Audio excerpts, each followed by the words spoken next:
السلام عليكم، مرحبا بكم في قناة استفد. اشتركوا الآن وفعلوا الجرس. استفد، قناتكم لنشر المفيد المختصر.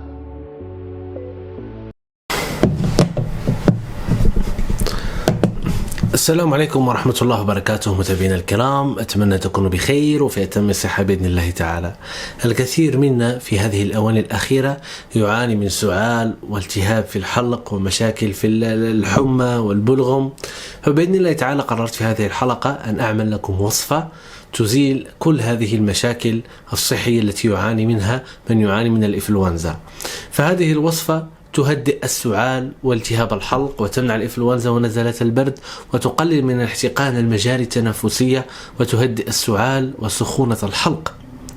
وتتميز كذلك هذه الوصفة بخصائصها الممتازة المضادة للجراثيم والتي تقلل من الالتهابات وتقوي الجهاز المناعي وتعزز عملية التعرق للشفاء بإذن الله تعالى. والعسل يساعد كذلك في مكافحة السعال بالإضافة إلى قيمته الغذائية الممتازة، فيعمل العسل كذلك مضاد حيوي طبيعي ممتاز، كما أنه فعال جدا في علاج أمراض الجهاز التنفسي. فبإذن الله تعالى سنحتاج حبة واحدة من الحامض نقوم بعصرها، يعني صراحة محتواها قليل لكن كافي جدا. نقوم بإضافة الماء الدافئ، نصف كأس من الماء الدافئ تقريبا، نصف كأس. ثم نقوم بإضافة ملعقة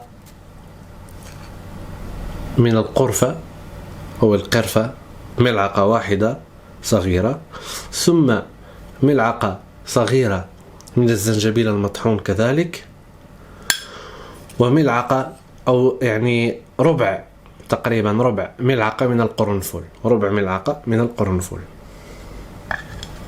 وبعدها مباشرة نضيف العسل للتحلية، ملعقة كبيرة أو يعني مش مشكلة في العسل تقريبا. ثم نقوم بتحريك المشروب.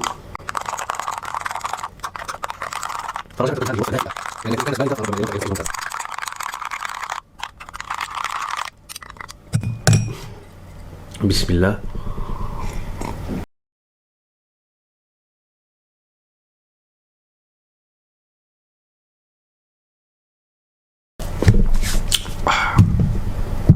مذاقها مر صراحة، مر. نأخذ من هذا الكأس،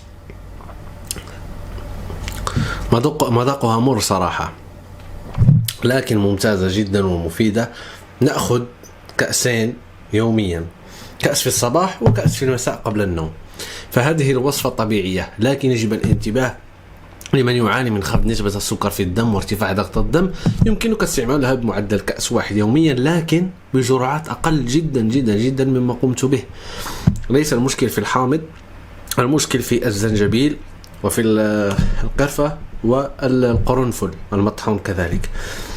فنقوم بإضافة ربع ملعقة صغيرة، ربع ملعقة صغيرة من القرنفل، وربع ملعقة صغيرة جدا من القرفة، وربع ملعقة صغيرة جدا من الزنجبيل. نشربه في الصباح لمدة إن شاء الله تعالى لمدة 7 أيام. فالثلاث أيام الأولى بإذن الله ستظهر النتائج، ستظهر أنك بدأت تتحسن، بدأ الحمد لله السعال ينقص، الحمد لله سترى تحسن ملموس ورائع. وبإذن الله في 7 أيام ستتعافى بفضل الله تعالى وقوته وإذنه. أتمنى تكونوا قد استفدتم. شكرا لكم. فانشروا هذه الوصفة لكل من يعاني من هذه المشاكل الصحية ونزلات البرد. بارك الله فيكم والسلام عليكم.